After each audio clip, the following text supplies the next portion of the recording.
સાગતાળા પોલીસે લૂંટ અને ધાડના ગુનામાં સંડોવાયેલા અને છેલ્લા 7 વર્ષથી નાસ્તા ફરતા આરોપીને દેવગઢ બારિયાથી ઝડપી પાડ્યો।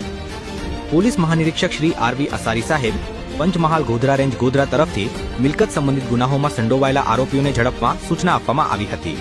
આ અનુસંધાને પોલીસ અધિક્ષક શ્રી ડોક્ટર રાજદીપસિંહ ઝાલા સાહેબે જિલ્લામાં તથા જિલ્લાના બહારના મિલકત સંબંધિત ગુનાઓમાં સંડોવાયેલા આરોપીઓ વિશે માહિતી મેળવી ઝડપવા માટે ટીમો બનાવી વ્યૂહાત્મક રીતે અસરકારક કામગીરી કરવા સૂચના આપી હતી। તે અનુસંધાને નાયબ પોલીસ અધિક્ષક શ્રી એસડી રાઠોડ સાહેબ લીમખેવા વિભાગ દ્વારા મિલકત સંબંધિત ગુનાઓમાં ગંભીરતા દાખવી જરૂરી માર્ગદર્શન અને સૂચનાઓ આપવામાં આવી હતી।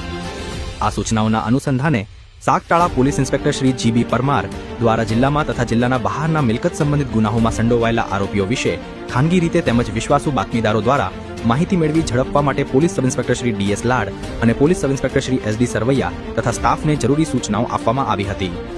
આ આધારે અત્રેના પોલીસ